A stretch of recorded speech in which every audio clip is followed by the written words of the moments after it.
Welcome everyone. Summer schedule. That's what I'm euphemistically calling what's going to happen throughout the hot months of the summer. I'm very confident that we will continue to have hot time in Britain. It's been very hot the last 5 weeks. I have a leak in the boot of my car, which I think is coming in from the light fittings and the rear lights.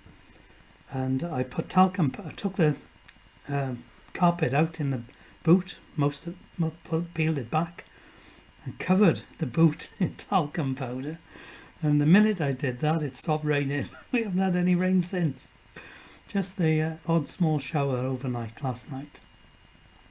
So the summer schedule is largely reruns with our friend Ross, one of his live shows, maybe not the full 2 hours of a 2-hour rerun. I may split them into two, but the idea is for less computer preparation work for me, because I struggled a bit with that heat we had just the other day. Threw a wobbly. So we'll be topping and tailing the reruns. That's the difference between an ordinary rerun and the summer schedule. So we've got a new Arnie violin video to play, and I'm going to start the show with that. Take it away, Arnie.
Well done, Arnie. Getting good, isn't he? And I was amazed. I went down the house last week, I think it was, and Arnie was there, and he's taller than me now. Well, that's not hard mind. I'm only 5'5", but he wasn't taller than me the previous time that I'd met him, which seems to be quite a while ago now. So happy Father's Day for those who were able to celebrate, or to celebrate those who are no longer with us. And if you've been able to go out today with a meal with your dad, then that's been lovely. Stepfather is also a good position to be in, and grandfather even. So I managed to get a present through the post from my granddaughter. I was happy enough with that. Thanks very much. And of course, whenever I'm having a Guinness, I can say cheers to my dad. The topping and tailing will itself entail feedback on the live chat. So that's the beauty of me joining in this evening. I'm hoping that'll be the beauty of it anyway.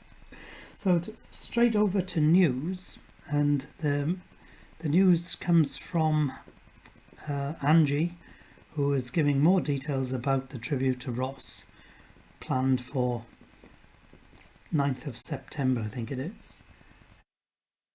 Hello everyone, today I have an incredible announcement that will take you on a journey through Britain's hidden history.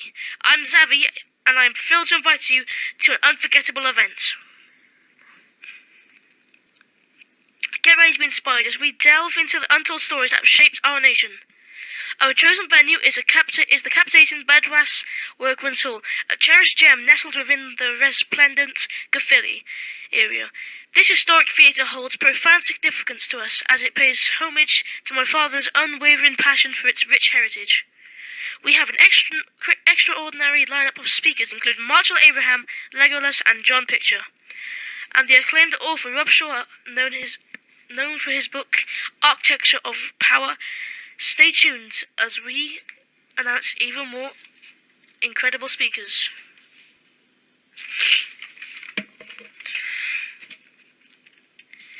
Prepare to be captivated as our esteemed speakers share their research and insights, paying tribute to my father, Ross Broadstock.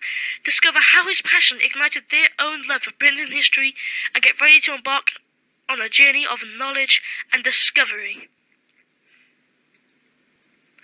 Get ready for an enchanting experience with live music. Talented musicians will perform captivating songs that my father loved or even composed himself. Let the melodies transport you through time, connecting you to your heart of history and igniting your imagination.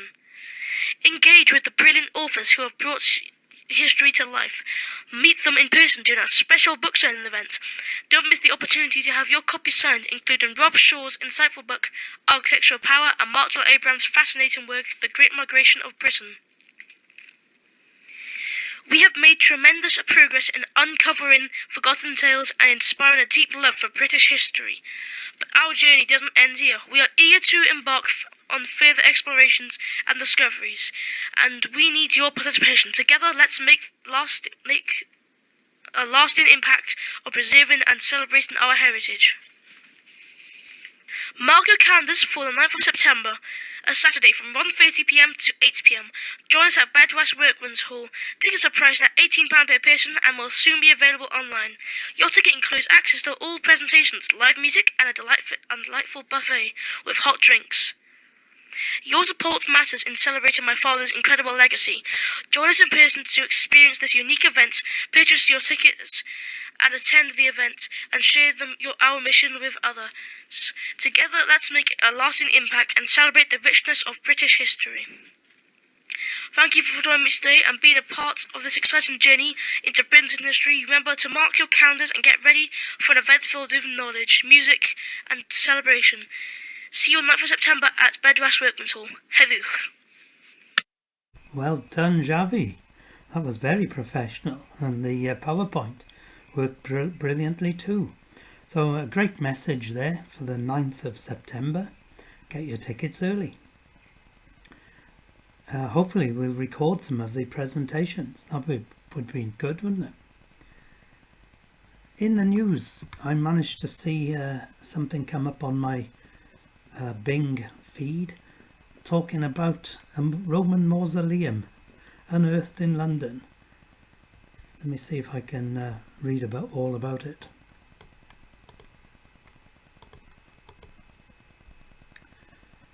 So the remains of a Roman mausoleum with an astonishing level of preservation, believed to be the most intact structure of its kind, has been discovered in London.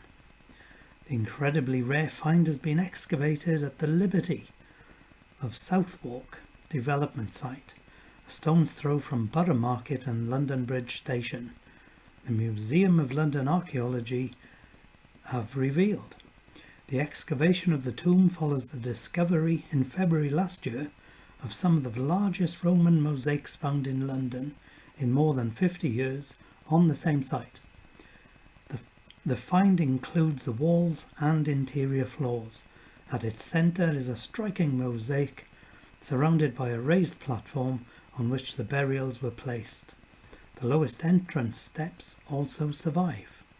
The level of preservation of the interior makes this the most intact Roman mausoleum ever to be discovered in Britain, according to the Museum of London Archaeology, which led the investigations on behalf of Landsec and Transport for London, who own the site, and of course Southwark Council. There are plans for the future public display of the mausoleum, which underwent significant modifications. Second mosaic directly beneath the first indicates it was raised during its lifetime. The two mosaics are similar, with a central flower surrounded by concentric circles. Although the tomb was almost completely dismantled, probably during the medieval period, the signs are it was a substantial building, perhaps 2 stories high, and would have been used by wealthier Romans, possibly as a family tomb. Or it was possibly British, in the Roman style, which, if they opened it up to the public, then some of our erstwhile investigators can go along and take a proper look. But let's have a look if I can show you some pictures of what accompany the articles on the news feed on my now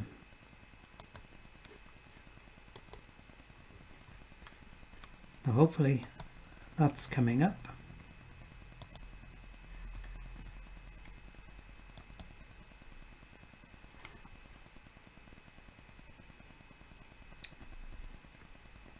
I'll take a moment to catch up, but there's the mosaic floor.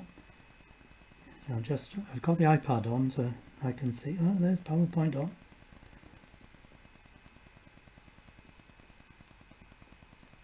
And just wait for it to change to a full picture.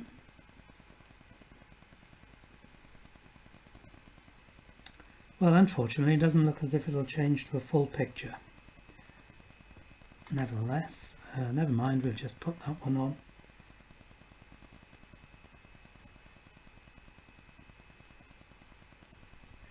So there's a lady working on the mosaic. Choose the mosaic.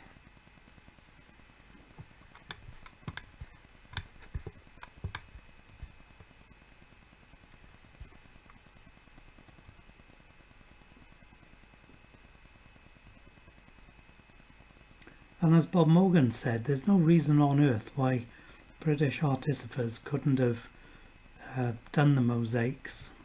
Why would the Romans need to bring over Roman people to do it? They could just train up locals, couldn't they?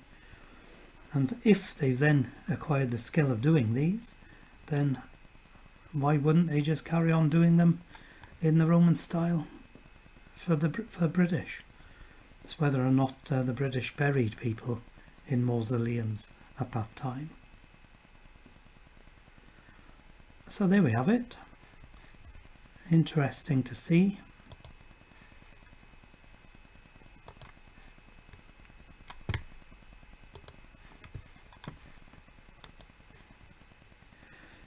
I think we're now ready for the main event for this evening. Can you pass the board over, please, Arnie? That's the one. Thank you very much. So with this is not the finished one. This is a prototype. These are now being printed. The button has been pushed. The button has been pressed on Goith. Just get it right. Goithbush. So this is just a mock-up. Just stuck this on ourselves, okay? It's going to be that will all be in silver. It'll be silver, embossed silver. And a full star map was way too complicated, okay? All the stars on, all the writing, it just didn't look great. This has got a lot of style to it, a lot of mystery. And for those who know, there is a message there. If you think about it, what stars are being shown, and what the squiggle is, and why it's there. So I think the box will be rather elegant. And I haven't put Goith all over them. It's not just for games, you can use the box for other things. But the games everything's in process now. So we got the new pieces, just a quick update. So you get these funky little bags for your pieces. And there'll be enough pieces in there to have a red set and a brown set. There'll be enough for you to play drafts with them as well. There'll be more than 12 each. There'll be different levels you can come in at. And then the game, which I'm going to redo. This was the prototype for the board.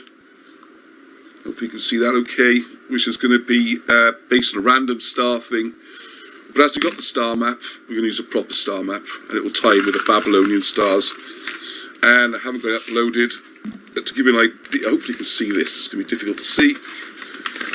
Is this kind of thing. And I was going to put that on screen and talk about that a bit more.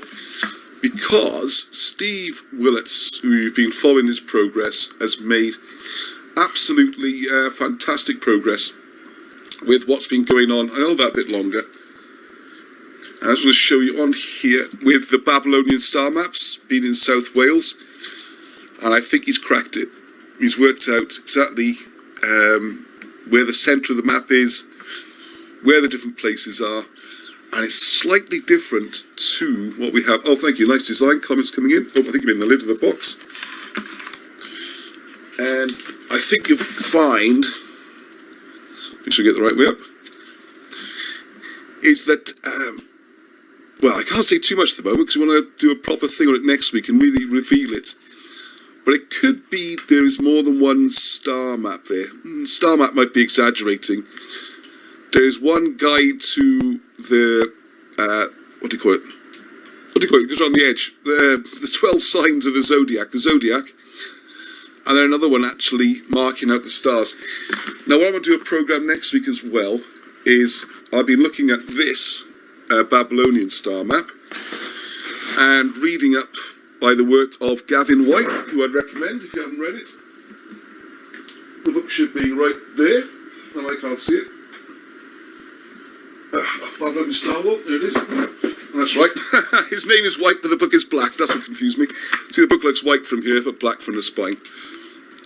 And one of the things I've noticed on here, which has really got me thinking about a bigger theory, which is not really recorded history as such, but I know it's something a lot of people is interested in.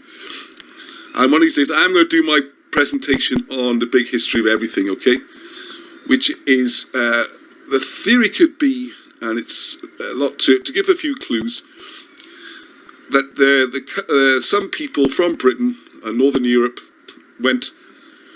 started in Northern Europe, and then for reasons which we go into, went down to Iraq and the southern desert and all those kind of things.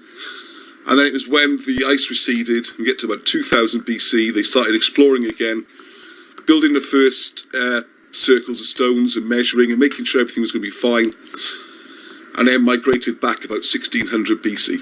But this is not usually what we do in Britain's Hidden History, because that's more about recorded history and documents and things you can find and see. But I think there's a lot of evidence to support that.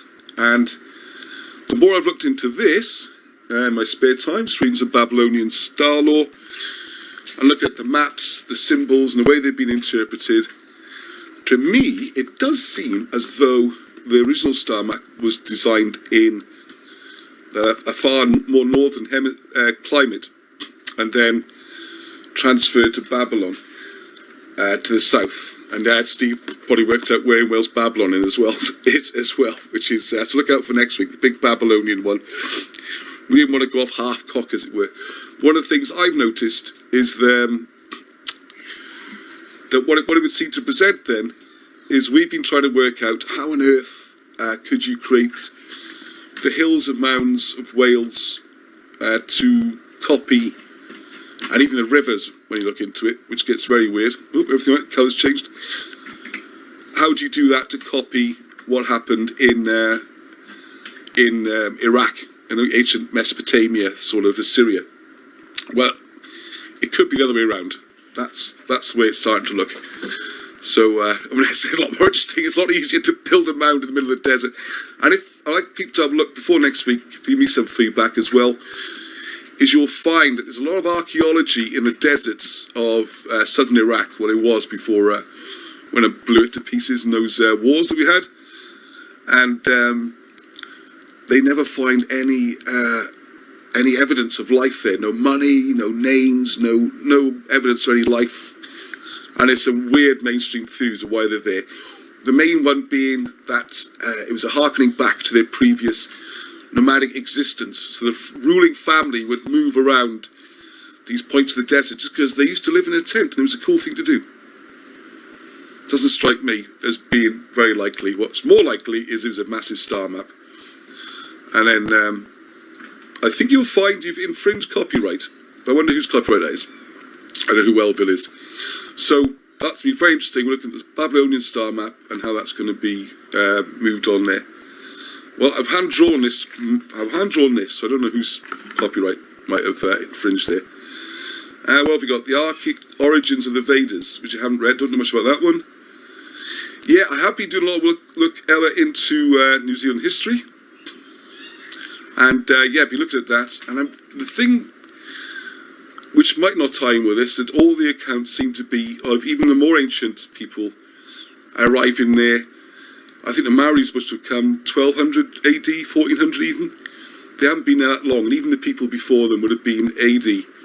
So we're looking at a situation there where we're looking at BC by a long, long way.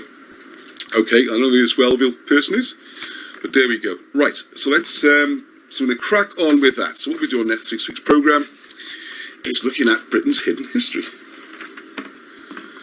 So what are we looking at there is the... Right, what have we got here?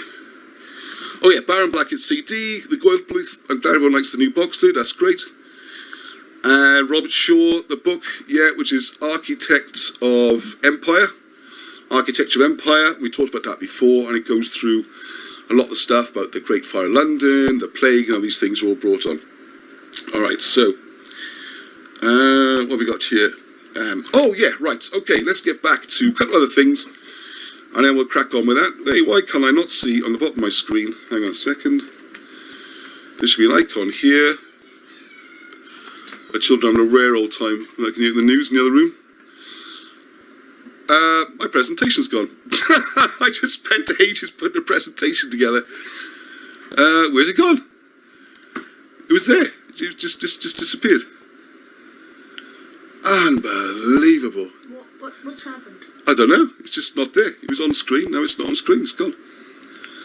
Right. Okay. That's going to be interesting. All right. Well, I can do it another way. I know I can't because I need the photographs and everything. That is weird. It's just vanished off the screen, right? That's like the stream. That is like the stream. That was the stream, yes, the presentation I put together. Yeah. That is life. Okay, how are we going to get around that? All right, that's what we'll do. We're going to do... oh, no. Right, so two things. First of all, I know what I'm going to do. I'll look for a... hang on a second. Yeah, first of all, do you all know Richard Davis? You know the... what I call him... Pardon? I'm not on screen share. Go through my emails a minute. Got to find the pictures. I just put all them all into a presentation. I don't know how that happened. It's like it's all turned off or something, and then everything's gone missing. All right, we'll come back to that. It was a shame because I had some really funny photographs from the. Aha! I have one here. All right. So just a little random thing. I'm just dropping this in, okay, just for fun. So here we are. This is going way back in the day. I say way back, 80s, 90s. This is the glamorous sort of South Wales. And I call it the archaeology scene. I don't think they were doing much archaeology yet. And I'm sorry to Andy. Andy Jinks has sent this all the way through from New Zealand back to his days in Cwmbran.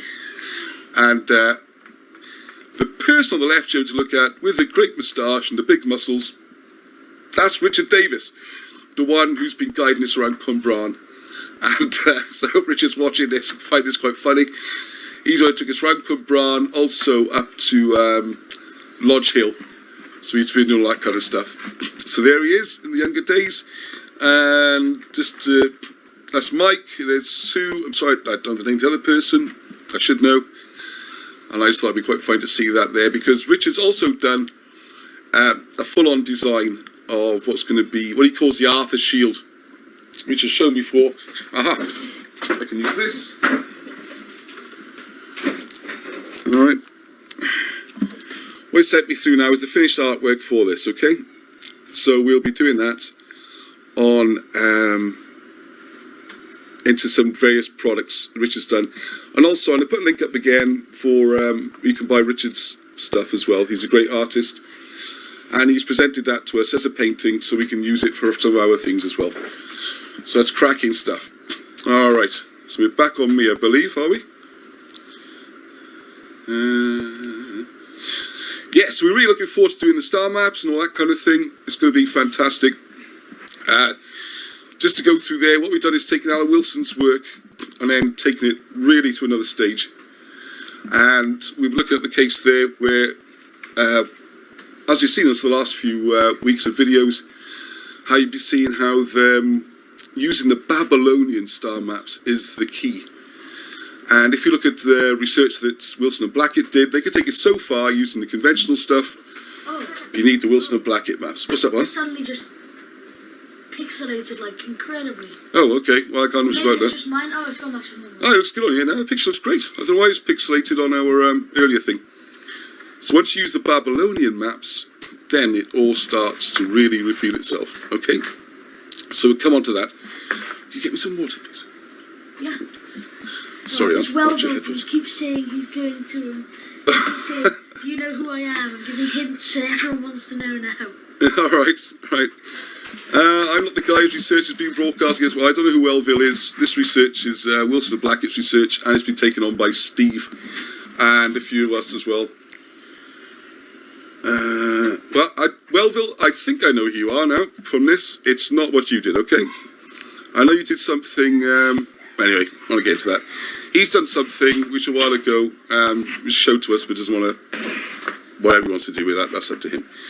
This is not the same as that. Right, okay, right. The main theme of this evening is to go through what is Britain's hidden history. And you have to put my face, the notes have disappeared. I don't know what happened here, okay? So what we're going to do is look at, we'll go through what this is all about. And hang on, I do have it on Word as well. I did have it on Word. Water. Thank you very much. Hang on. Here we go. Right. So I'm going to do, and I'll read this off a Word document, which is not as nice as we had. I'm not going to read it all off a Word document. Come on, Ross. Let's make this into, it's going to be a bit ugly on Word. But I'll make it might be a bit easier for you. Right, one of the questions we've been having is, what's this Britain hidden history all about? And it's, some people think it's to do with some sort of nationalist campaign, it's Welsh nationalism, it's Welsh against English. It's none of those things, okay? And I thought it's worth us having a little chat about this and seeing what people's thoughts are and the comments as well. This is, it's not a nationalistic movement. It's not a political movement. It's not a religious movement. It's not linked to anything, okay? The idea is that we're going to go back in and look at the old British records. What's that? Just thinking, who was that dude who made the man cave in his garden? I don't know. Yeah, I think it's probably him, yes. So he should put his name on it if he wants to make anything.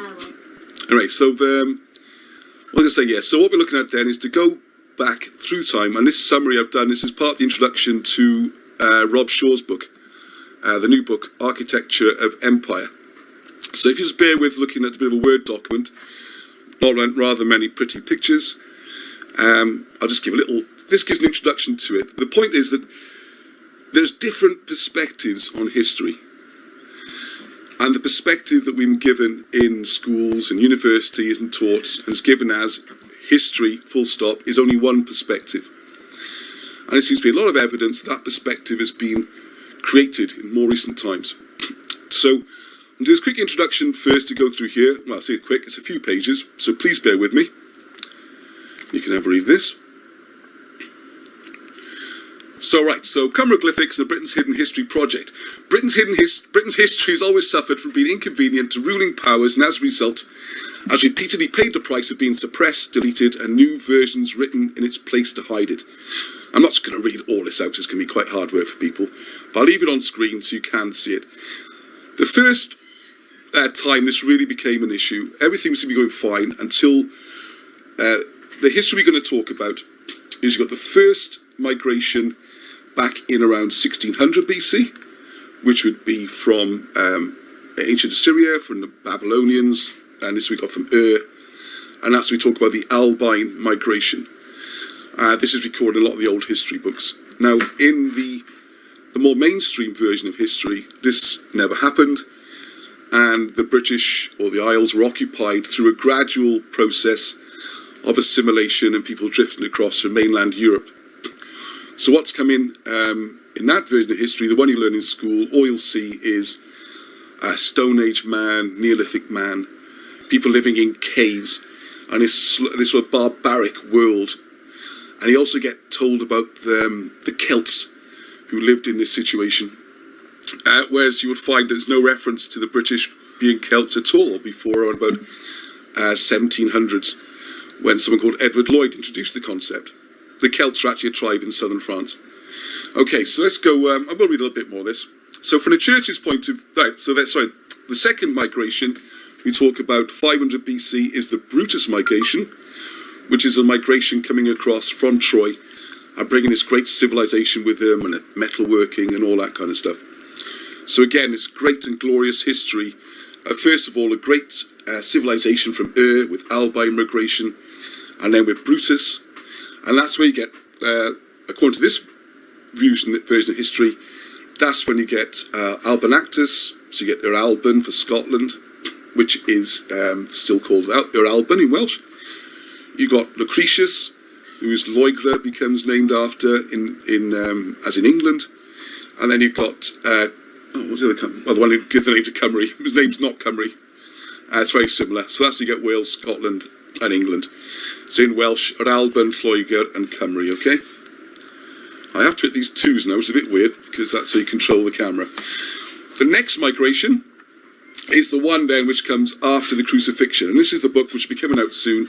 And thank you to all those people who've been helping with the typing. The question then is, when the 500 BC migration took place, part of that migration was by, so you don't just look at that, do you? Part of that migration was the Hebrews, what they call the lost tribes. They also made part of this migration across to Great Britain, or England, or Lloegr, or Albine, or whatever you want to call the island at that point. So the contention is that those people came to South Wales, and that's where we look at the evidence to support that.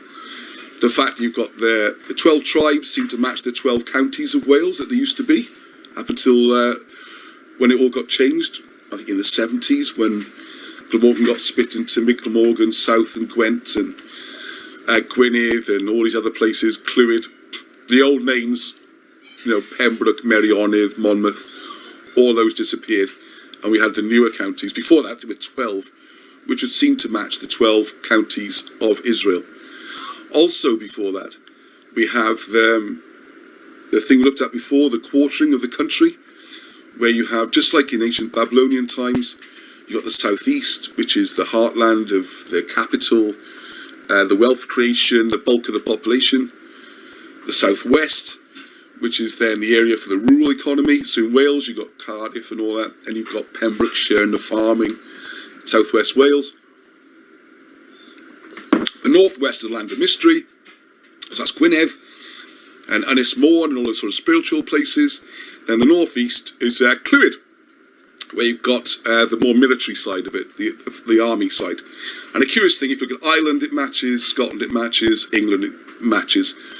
In England, if you think about southwest is Cornwall, southeast London, northwest, up towards Lake District kind of thing, then northeast, where the Angleshaw and the fighting along there. You can apply this, and it's quite remarkable. So that's part of the sort of anecdotal or circumstantial evidence, if you like, to support this idea of migrations. So when we had the crucifixion situation, with whether Jesus died on the cross or not, or whether he was resurrected, the main thrust of it is what happened to the Christian the Christian Holy Family, if you like. I'm going to see the comments as well. The Holy Family after crucifixion, where did they go? They were being persecuted by the Romans. They were being killed. Some of the early ones were being executed, and you had this difficult situation. Where would they go? Now, if you look at a map, which you would have done, you'd see the Mediterranean. And all around the Mediterranean is claimed to be Roman Empire. And the part which is still outside the Roman Empire at that time, of course, is Great Britain. Or the islands then, or the Tin Islands, or whatever you want to call them, okay? And what I'm trying to do here is give two sides rather than promote one particular one, okay? So the contention is then, they escaped. So Mary, the mother, he seems to be married, so his wife, child, could be Barabbas, son of the master. They've all whizzed across to escape Roman persecution. And also, it makes sense, if their kindred people, the Hebrews, migrated there about 500 BC, then they would go there and be able to join them. So that all makes perfect sense. And that's when you get the situation where history has claimed that if you look around South Wales, all these places are called Saint this, Saint that, Saint the other. And that's because they claim to have married into the Holy Family. And that's where you get your first bone of contention. Because they're claim an ancient hereditary going back hundreds and hundreds of years, divine lineage, that then marries into the family of Jesus himself.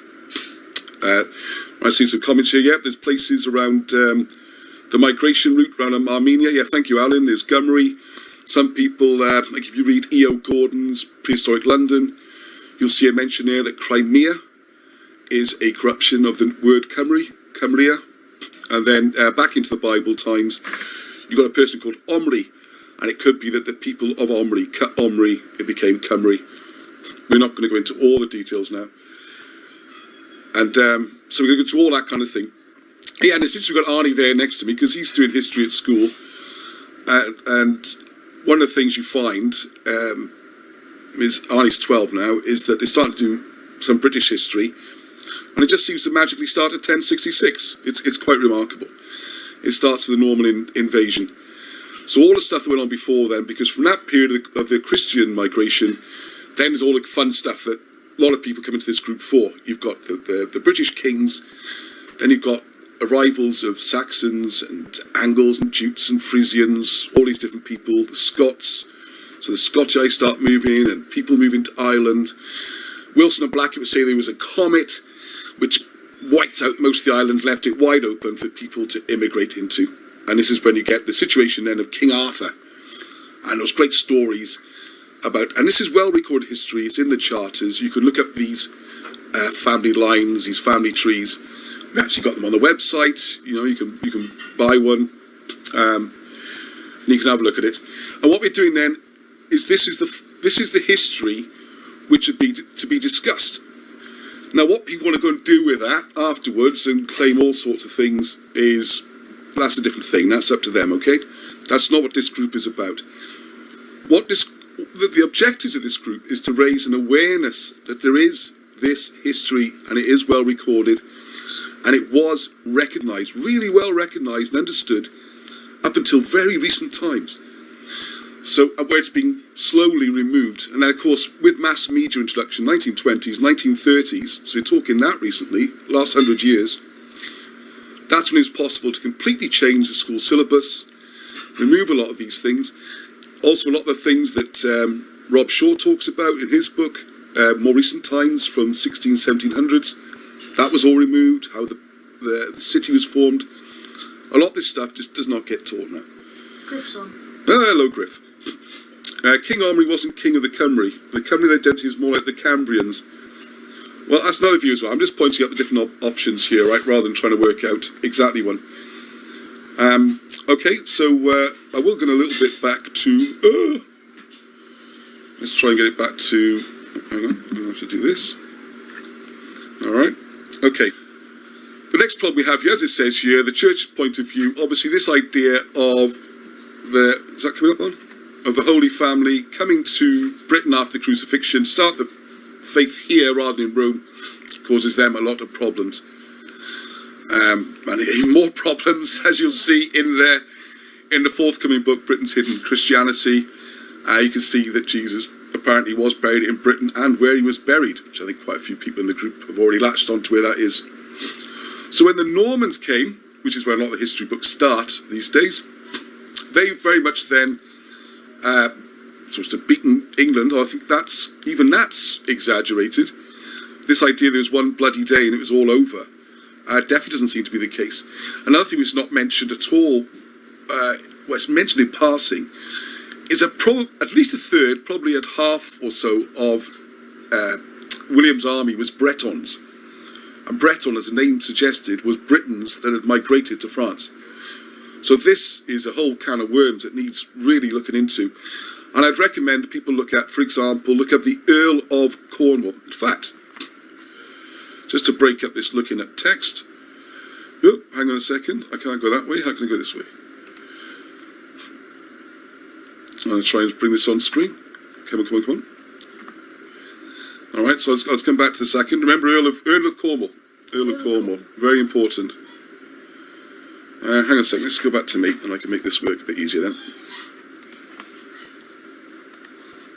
Oh, your brothers are noisy tonight, aren't they? Yeah, they're playing. What are they playing? With one of them sits there and the other one tries to jump out at them. So one, because you wonder what the noise is, one is trying to scare the other one, so of course it's going to be noisy, isn't it? Alright, so hopefully you can now see that. So if you look on here, one that many people aren't very aware of, is Earl of Cornwall, 1068. The Earl of Cornwall was first created 1068. You can actually get a whole thing, which is Brian of Brittany. Alright, so just going to throw this in. As predicted, I'm now slightly deviating from the summary, okay? Now, he fought in the service of William I, okay? And what it doesn't seem to mention here, he's the son of Odo, who's quite famous. He joined the... Anyway, the idea of the story was that he was incredibly valuable during the battle, and as a reward, he was given Cornwall to be the Earl of. That was like his personal bit. What's fascinating, though, if you go back to Caddock of Cornwall, right, it is there, I knew it was there somewhere. You can go back, when this person came over, when he was claiming, he wasn't just claiming it's a random piece of land, he was claiming he was moving back to the land that his ancestors had actually run and been the rulers of since very early times.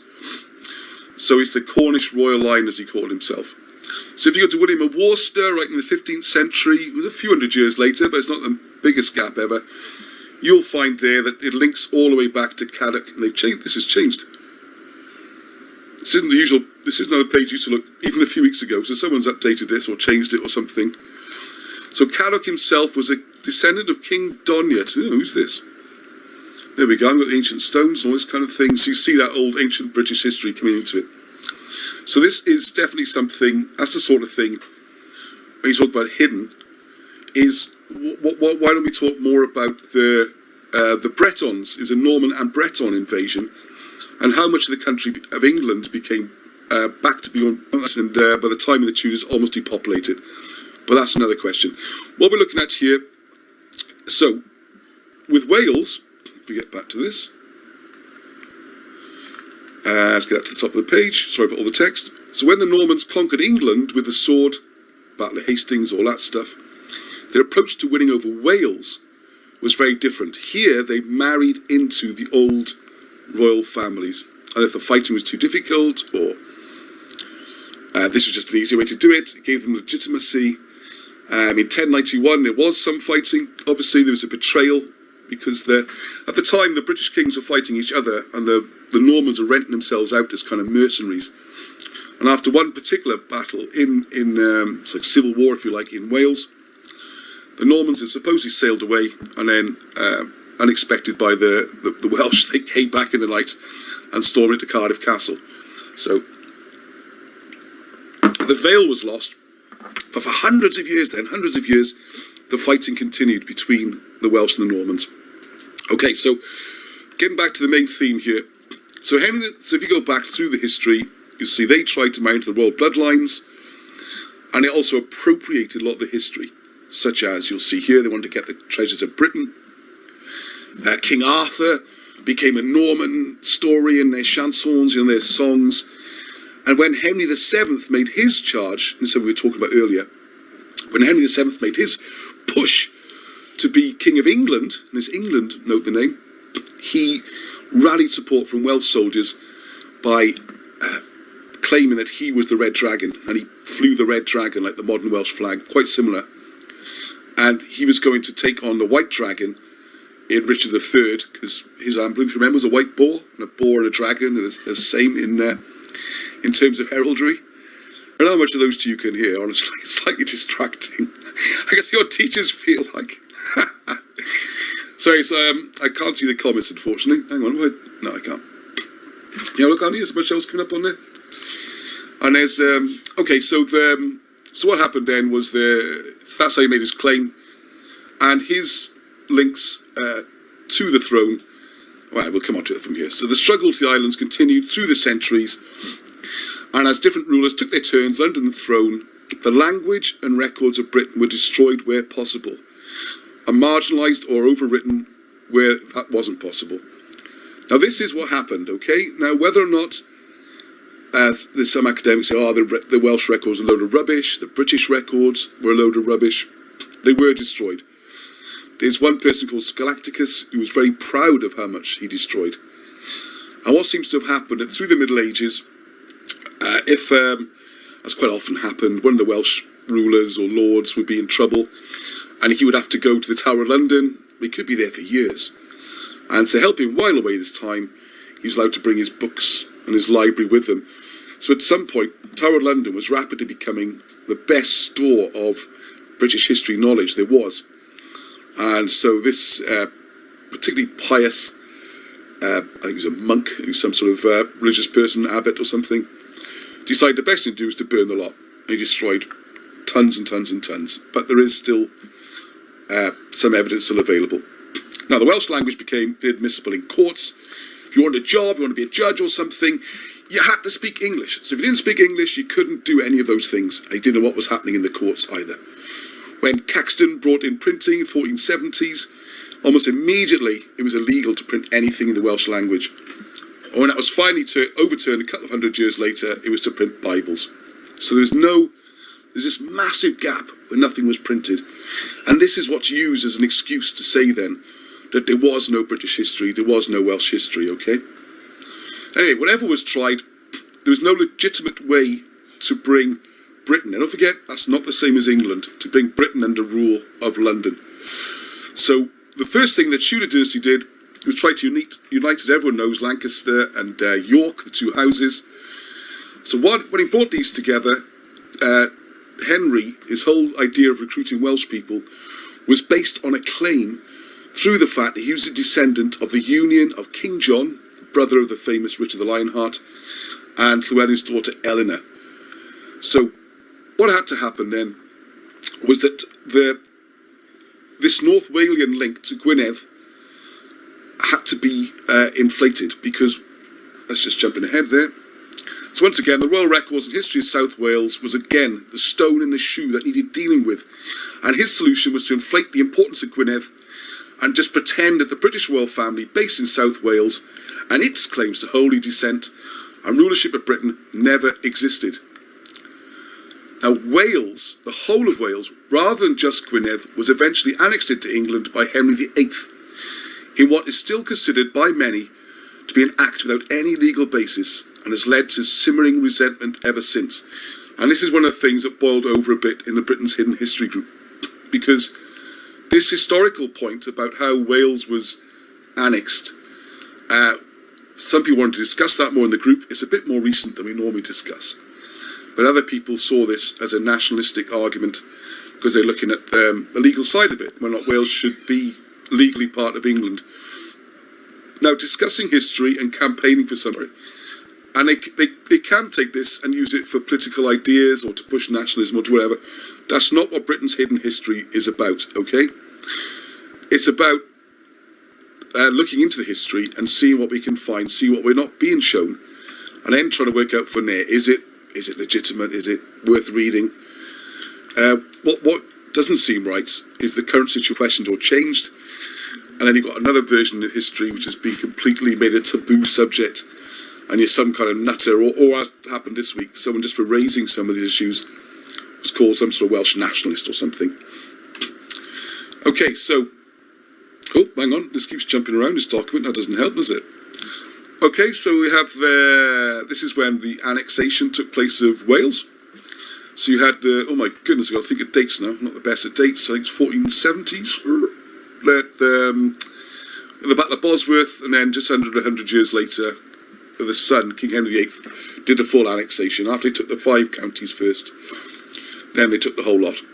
Okay, so of course, this Tudor dynasty was followed by the Stuarts, and then you got the stuff, a lot of the stuff covered by Robert in his amazing book, Architecture of Power, which shows that we had, on the one hand, the unicorns, which was the Stuarts. So he saw himself as a divine ruler. I wanted to show his genealogy stretched back to the earliest times.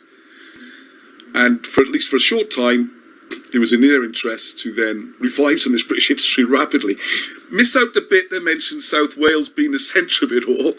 Make it Gwynedd, and then put all the history back in, please, because I want to show that by my ancestral roots to Gwynedd, which is the claim, by the way, for the Scottish kings. So the Scottish claim and the English claim and all the marbles.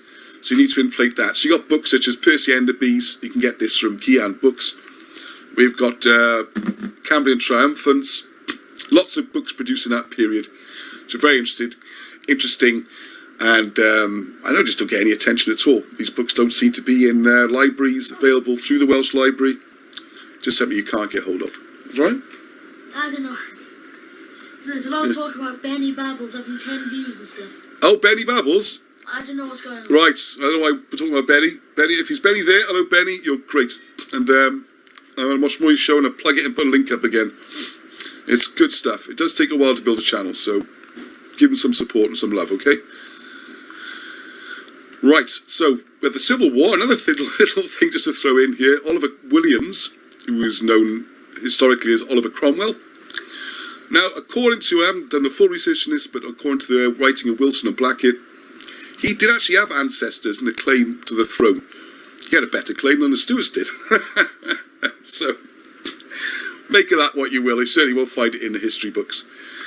So then you had this whole situation, which you need to read Robert's new book, which will be out very soon now. We're taking orders this week. It'll be on pre-order this week, all right? So I'll put a video up. Look out for that. This week's on pre-order. If the new lockdown restrictions don't screw up everything, it's already organised with the printers, and it should have the proof the week after, and then it'll be out the week after that. Who knows the current state of the world, hey? Who can tell what's going to happen? So we have the rising lion of a city directly challenged the unicorn for absolute power. This wasn't messing about. This was plagues and fires and cutting off of kings' heads. And one thing I'd like you to notice, a symbolic thing, which, hang on a second, let's see if I can put this on screen as well. I'm trying my best here to rebuild some of the presentation. But if you look at, hang on a second, the Royal Standard Arm, Royal British. Nobody's not watching me type, I suppose. It's more fun than watching nothing, isn't it? British coat of arms. You will notice the Royal Coat of Arms. There we go, Royal Coat of Arms, United Kingdom, whatever you want to call it now. Come on, nice and big, please. Pick up a bit. How many people have noticed that? Isn't this great? The unicorn's wearing chains. And the lion now has the crown. So this is them in the drawing that I've done for the cover of the book, which you'll see. I think you've seen the artwork before. I'll put it up again sometime. These two are fighting it out. I was going to put loads of blood everywhere and bits coming off them. What do you think of the bloody versions, Arnie? Where I had the lion and a bit too much. Overdid it. I quite liked it. It made the whole thing look messy. It did look messy, yeah, but it was quite visceral, with the lion had his eye bleeding and all that kind of stuff, big scars on him. And anyway, the final picture is a lot more tamed down. And you see there the lion, or the leopard as some people call it, not always thus. These used to be the kings, but as you can see, they're now in chains. And if you look before then, there was no chain. Slight detour anyway. So I think all that would be a bit of a shock to people if they taught that in schools.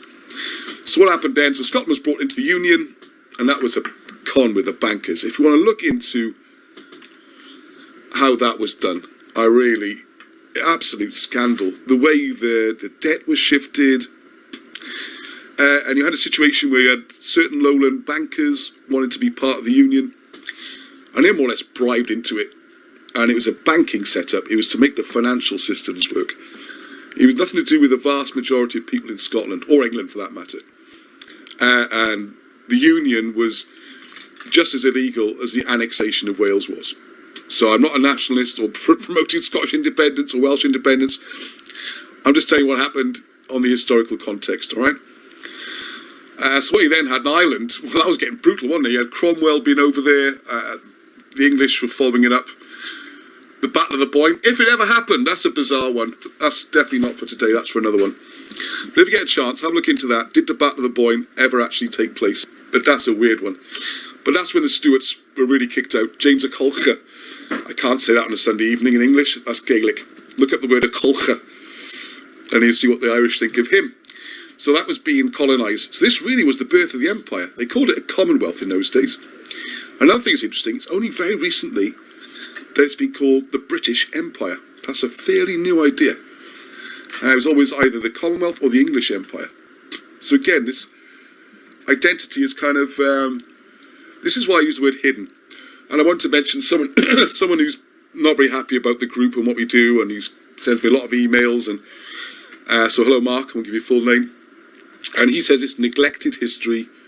He prefers the term neglected history rather than hidden.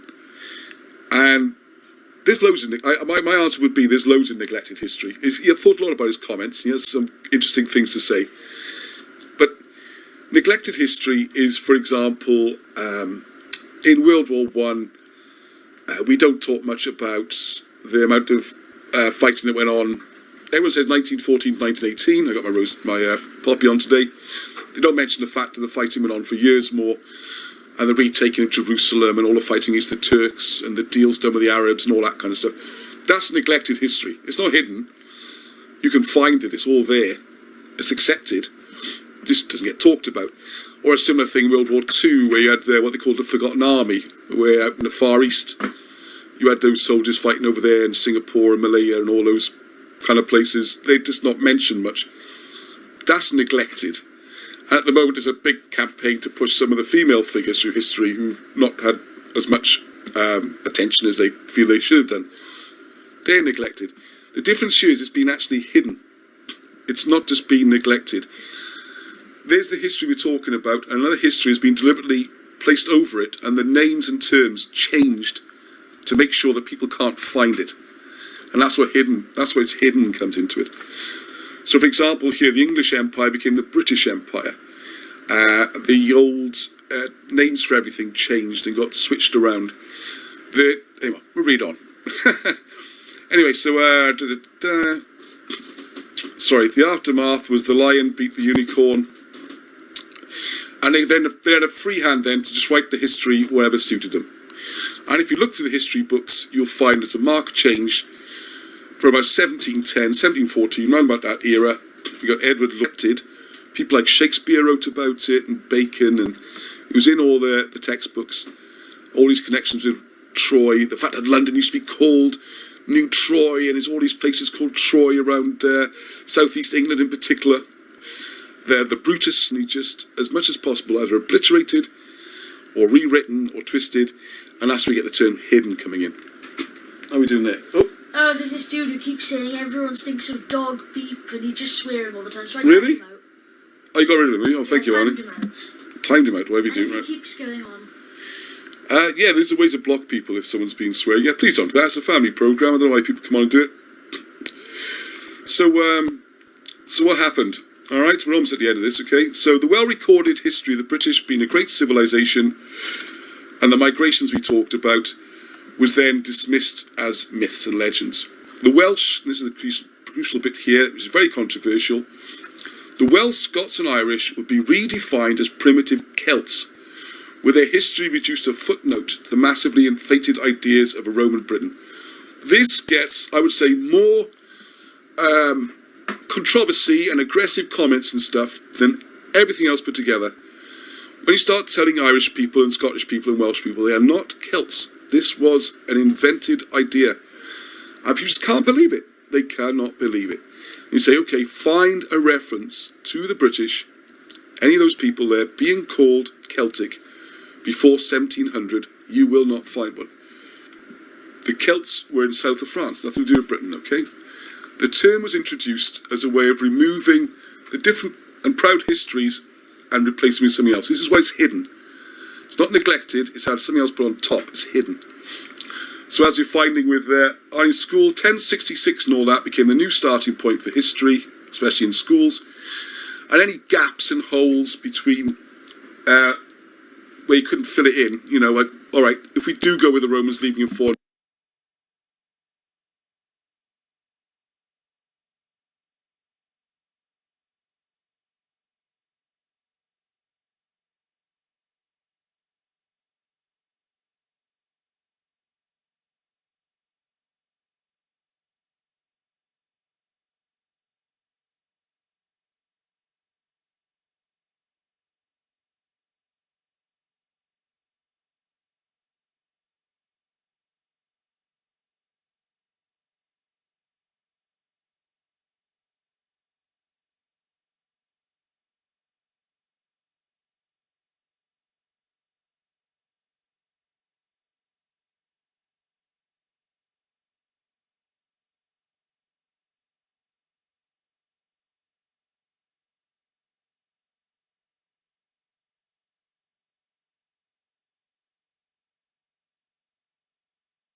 posted.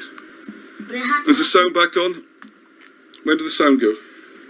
I don't know. I'll go back a bit and check. Can people just tell me in the comments how far back the sound went? Can't be too long, because I left like 1 minute. How can the red light still be on if it's not plugged in? It can only be the last couple of minutes anyway. So I'll just do a slight recap and hopefully we're okay. We've got a new cable, same old mic. Alright, any comments? Say we're okay now? Can you hear me, Al? No, I'm just... Can you hear me? Let me just go back to full live. Yes, I'm going back to full live. Oh, okay, sorry about that, folks. I must accidentally tug this out of there somehow. I don't know what I'm going to do about this. Right, okay, so just very quick recap, the last bit, which you already heard. So the Scottish, the Irish, the Welsh are convinced that they are just a term was invented called British barbarism. They're just these barbaric Celtic tribes. They ran around half naked, you know, heroically throwing themselves at armies of amazing Romans who were there for hundreds and hundreds of years. And everything that was built before a certain time was obviously Roman, because these stupid people were incapable of. Whereas if you accept or acknowledge the ancient history of things like Troy, where there's massive walls and castles being built hundreds and hundreds and hundreds of years before, and actually predates the Roman civilization, nothing works. It doesn't fit anymore. So you have to get rid of the Trojan War. It's crucial. This is why Wilson and Blackett's book, Trojan War 650 BC, it's so important. Because that, once you put that into the correct time slot and you show it existed, then the migrations all make sense. This is why so much, you think, why are British historians so upset about moving the date of the Trojan War? Why would they care? Why? That's also hidden away. Here's to you, Dick, so you got my moonshine jars out, okay? Okay, so the English had to be convinced as well, obviously, because that's the bulk of the population. Now, most, 70% or so of English, at least, are not Germanic stock. And if you go back through history, you've got Somerset probably being Sumerians, you've got the old Sicinius becoming Surrey, so you've got Syrians, you've got Belgian tribes coming in the southeast, you've got various people coming in from mainland Europe. It surprises people when you find out the research Wilson and Blackett shows they're the Vandals. So after they've come ramping down Italy, over to North Africa, and they've eventually been kicked out by the Byzantines, they've skedaddled and they come across, and that's when you get the Turkus, you right? Yeah. The boar hunt, which is King Arthur fighting against the Mercians. Everything all right again, is it? Yeah, the dude just said, history F, yeah. Great, okay, so the English had to be convinced into this story, and they said, because they're these new German kings and stuff, so they had to be convinced who they were. So this story of an Anglo-Saxon heroic conquest, and this idea was created that the people were driven in front of them. And you've all seen the maps as you look in there. There's Britain, there's Wales sticking out on the side, and this invasion pushes like a kind of massive tsunami sea wave, pushing all the people, driving them like cattle. Invasions don't work like that. They never have. You look at more recent times, look at, say, when he became German, what happened was there was a change of government.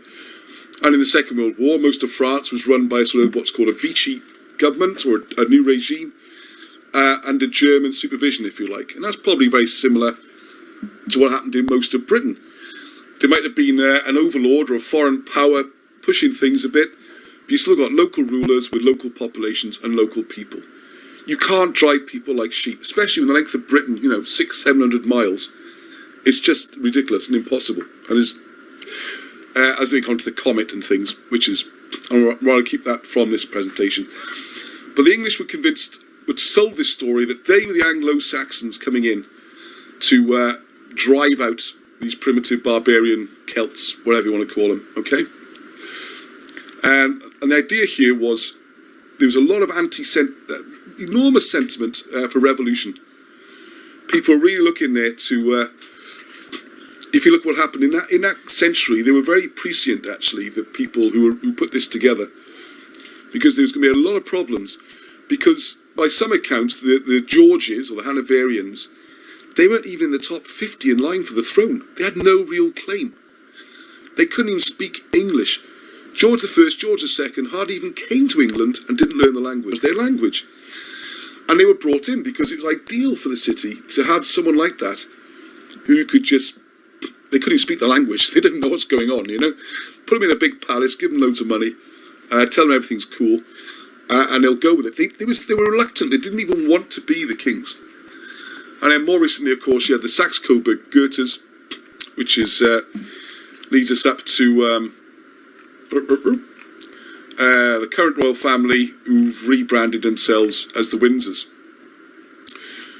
Now, the idea of this story, not only did it have to be sold in, hang on, let's just put this back on there. They did this so well, so successful, as let's read this, was the promotion of the new history and erasing of the old, that the vast majority of the population, that's now, we're talking now, okay, the current population, they don't just accept this new narrative, they love it. Welsh people love being Celts, and so do the Irish. I'm not quite sure with the Scottish. I think they like being Scottish, but I think they go with the Celtic thing. And when you even just broach the idea that the Celtii were actually a tribe in southern France, and this is just a load of nonsense. You know, the Scots, the Scotii who come over from Ireland, and before them were British in Scotland, and there's Picts, and, you know, explain this kind of part of the history. And now the British names are still in Scotland, and the Irish difficulties with Irish history you have, and same with Welsh, they get upset about it. You know, it's the Celtic tiger, and you notice on a lot of the programming, it's rammed down people's throats, this idea of this. So even you got the vast majority of people living in England have no connection with the Germanic Anglo-Saxons. I mean, what's an Anglo-Saxon anyway? It's like saying a French-Italian. You know, it doesn't make any sense. There's loads of people, Jutes, Frisians, Angles, Saxons, and, like I said, all these other people as well, right? The problem they had, and this is why King Arthur is so important. King Arthur, it was such a massive figure for whatever reasons. His fame was all around the world. His story was taken by the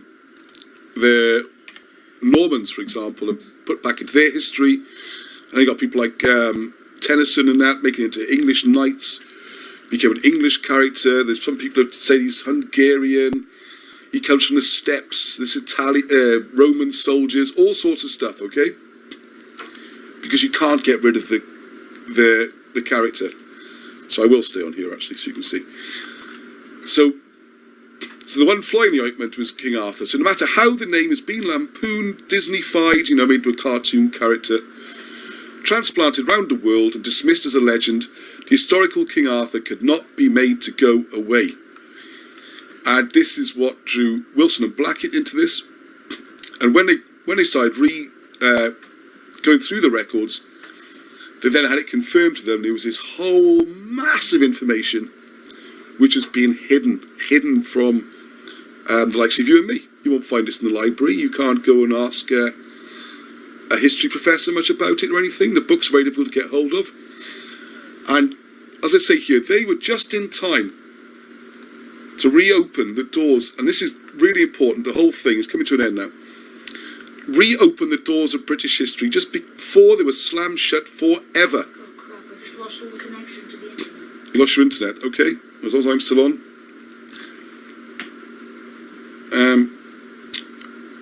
I hope this hasn't crashed. Arnie's has crashed. There we are, I haven't. It's only by a fluke, really. The fact that Alan Wilson was so old. Let's check in. Yeah, no, I think I'm alright. And he'd been in school and knew some of this stuff still, because he's been educated back in 30s and stuff, and Second World War One, 30s and 40s. And that fluke, that absolute fluke took place, whereby the young men, the young teachers, were off fighting or involved in some sort of thing to do with the armed services and the fighting World War II. And they had to bring old teachers back into the schools, otherwise they have no teachers at all. And this, by the fingernails, this fact that these young boys and girls were being taught by teachers in their 70s and 80s who didn't give a monkeys about the new syllabus or exams or anything like that. They were teaching people how to think, how to learn, and they were teaching them the history that used to be taught.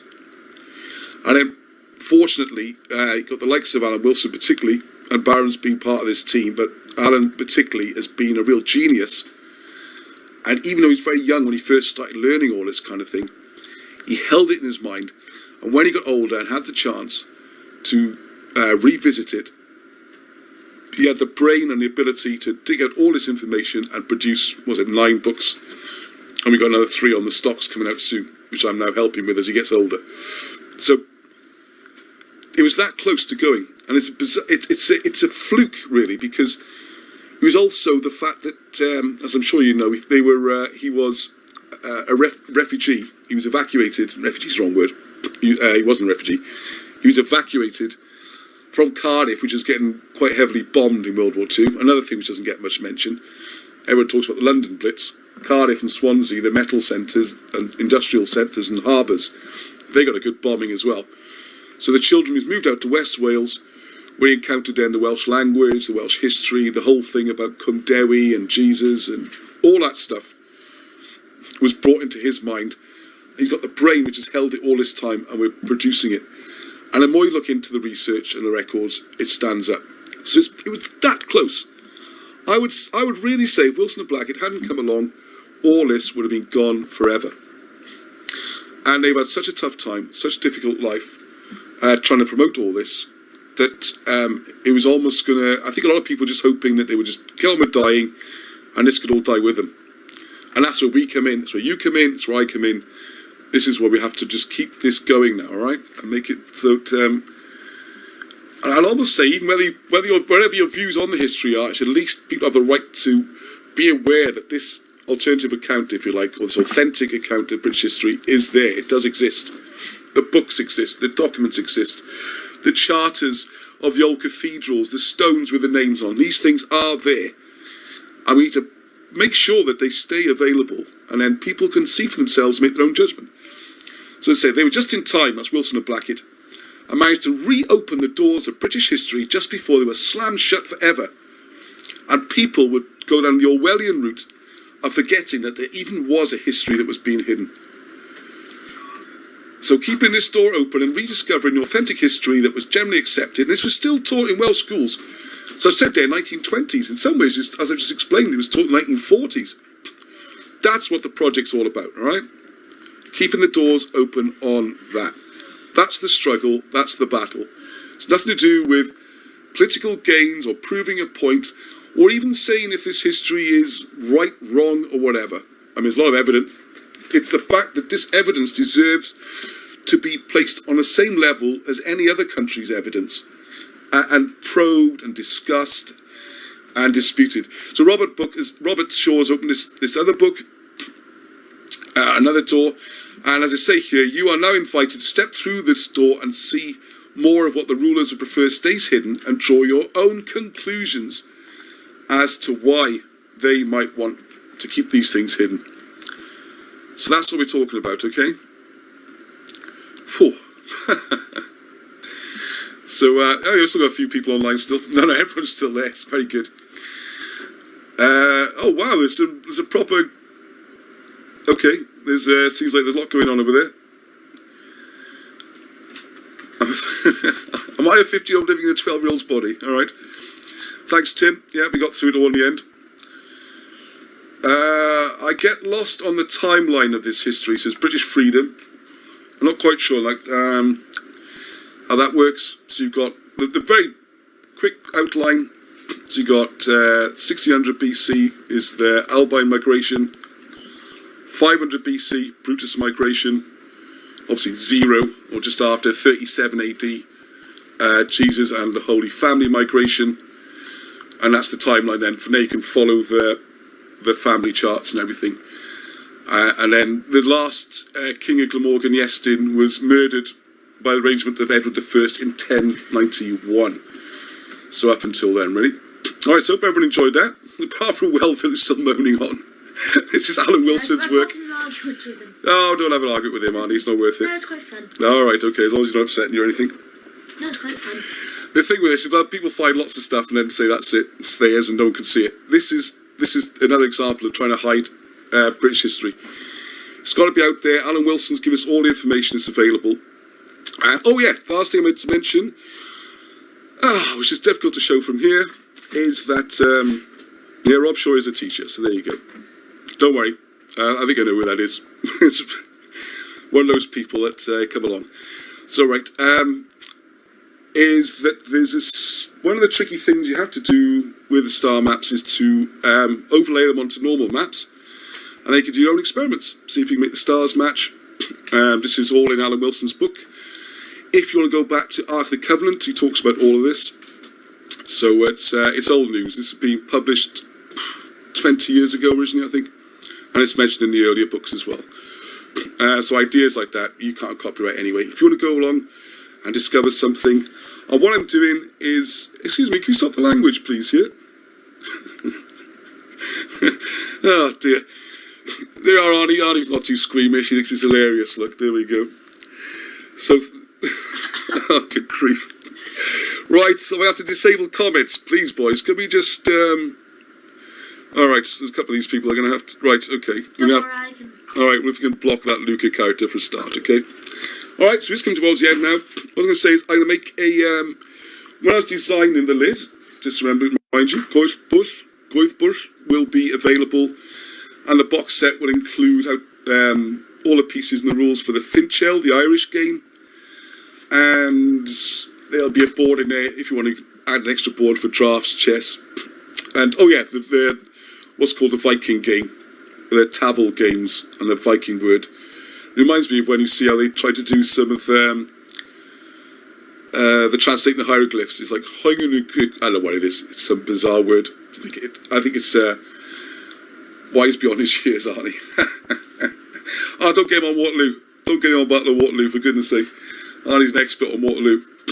So, yeah, so if you remember the designs I did where I drew the whole map, all the stars marked on, without any clutter of time dials and names and constellations, just the stars, I'll be making that free as a free download, okay? I want Patreon supporters, more supporters sign up this week. Much appreciated. For less than the price of a pint a month, it will really make a difference. As I always say, we don't want some people paying more, we want more people paying some, just to keep this whole thing going. It is, for some bizarre reason I really don't understand, it seems to be the nation's history has ended up in our hands, folks. It's come down to that, and it was that close to disappearing, and it can be that close to disappearing again. Right, okay, Rory, I've got to say goodbye now. What are you playing mouse for? I'm pointing at something. What are you pointing at? Lollipop? Yeah, the flower. The poppy, you mean? Oh, like poppy.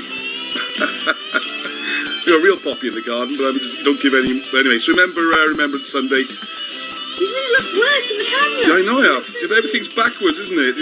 Everything... Alright, okay, everything's starting to buffer and fall apart, including me, so I shall... definitely will say goodbye this time. If I didn't mention that bread, my life wouldn't be worth living, alright? So, maybe some tish and lap next week. Right, so definitely, no starry he, no star Porb. Have a good week, and I will speak to you all soon. Uh-oh, Mummy's watching it. Into the microphone. Uh-oh, love you. See you all next week. Bye. Ah, brilliant, wasn't he? He really is special, and he says it's in this hidden history is in our hands. Very fragile it is too, and it was in good hands when Ross was around, and we've all got to try and do our bit. So going over the chat, and Steve P says he's been looking at what may be a Phoenician obelisk, Clulo, whatever that is, cross. Also looking, another name of Yahweh is Baal. Talking about the Israelites there. Talking about Alan Wilson being educated when he was very young, my dad was born in 1927 and he always called us Welsh Jews, and this was God's country. But it only makes sense, that kind of phraseology, when you look at Alan Wilson's description of the migrations. David Church is saying the Bible seems a little confused whether Baal is a rival to Yahweh, but maybe the contemporary controversy was actually over which name should be used. Nimble Horse says that Yahweh could also mean behold, a hand, beholden, a nail. Why HWH without vowels.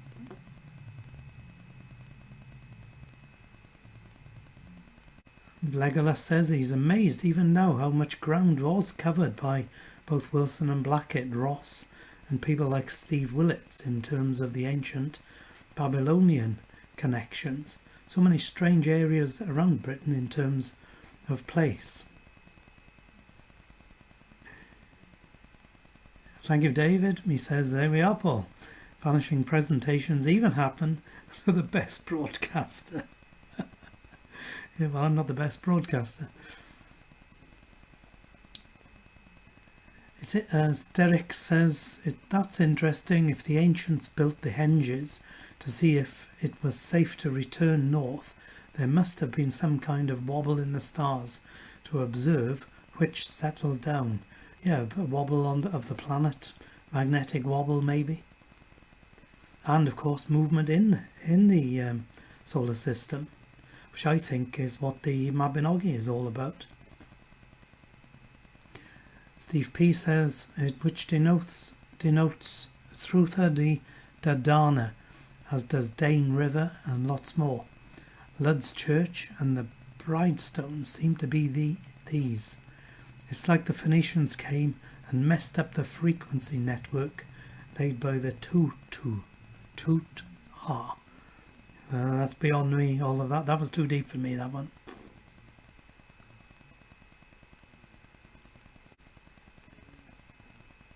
David Mosley is talking about pentagrams, 4 elements plus quintessence. Yeah, that's another deep one as well, David. But people are looking up what's being said. Oh, that speech transcription is brilliant, isn't it? Yeah, and it comes out with some really good stuff. I noticed a couple of those and I thought, what? They're talking about the starfish there, symbol of regeneration for a long time around the northeast Mediterranean amongst seafaring societies.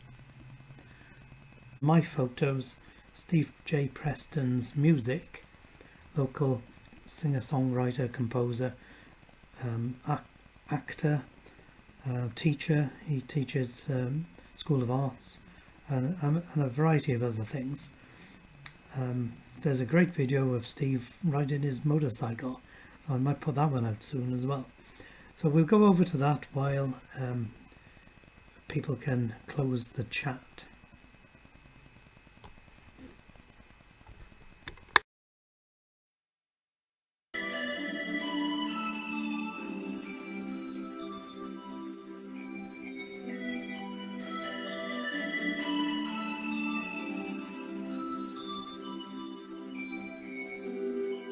It was a night like this, first time for everything. It was a throwaway kiss, smiled like you just tipped the service. Took it just far enough, you knew I'd follow. Drawn in by the knot around my heart. And now it's all become like fire walking.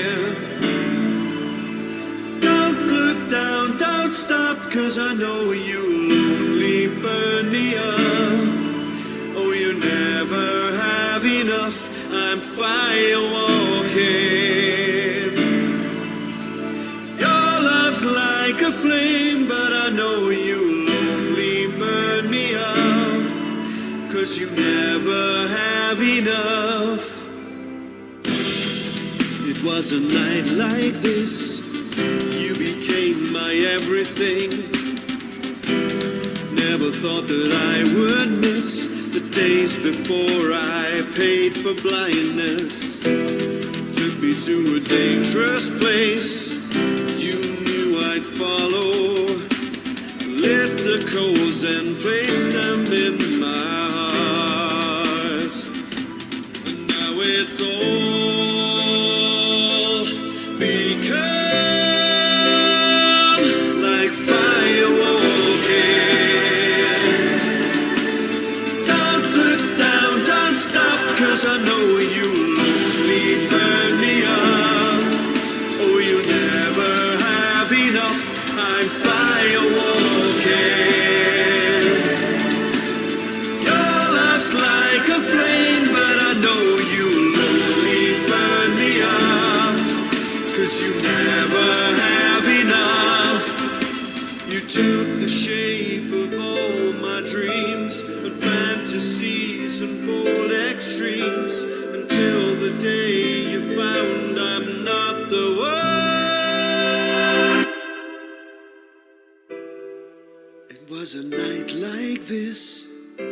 last time for everything. It was a throwaway bliss, smiled and left like you thought I was dead. And now it's all because like fireworks, and I stopped 'cause a firework can't burn me up. We'll never have enough like fireworks. Your love's like a flame, but a firework can't burn me up. 'Cause you'll never have enough like fireworks can.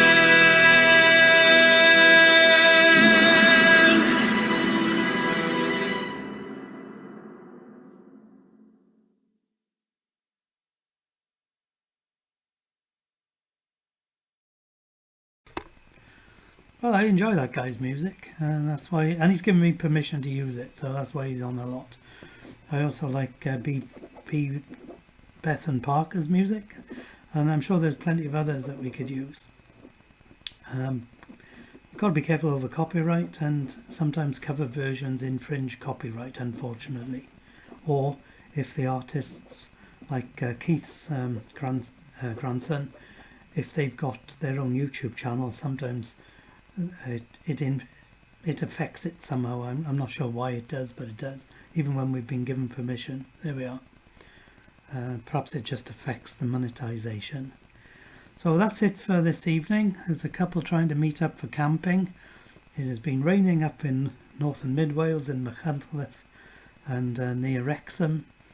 We had a tiny drop earlier, not enough to do anything for the garden. Luckily where we are, the farmers seem to be doing cattle and sheep. I suppose they need it for the grass, but the arable farmers, according to Jeremy Clarkson, are desperate for rain, otherwise they just can't set the crops. Climate change is really affecting the planet, isn't it, even in our corner of the world. So that's it for today. Thank you very much for joining. I hope you enjoyed the show. We all categorically enjoy Ross whenever he's about. I know I enjoyed our time together, and so it's auf Wiedersehen, au revoir, arrivederci, ciao, tschüss, and not forgetting, nostar. So until we see each other again, don't forget, if you seek, you will find. Thank you very much. Bye. Thank you for watching the video. I hope you enjoyed that and found it informative. Britain's Hidden History Group has so much more going on our YouTube channel. The one you're watching now, there's a live stream, 8 o'clock UK time every Sunday. We speak to people like Wilson and Blackett, reprint their old books and help produce new ones. We go researching to the tops of mountains, all the way down to the bottoms of caves. Busily recording the books, you can listen to them as well, and looking at mysteries and working out what we're not being taught in schools and preserving it, because the physical and written evidence is rapidly disappearing. You can also find out how to read ancient writing and hieroglyphs using the Welsh language. It's amazing. There's a Facebook group where this is being discussed. Along with a website, you can buy the books and help us. Also, as you can see, there's now a Patreon page where just a few pounds a month will make all the difference in trying to keep the project going and preserve this history for future generations, and also to find out for ourselves what is going on, what is Britain's hidden history. So until the next time,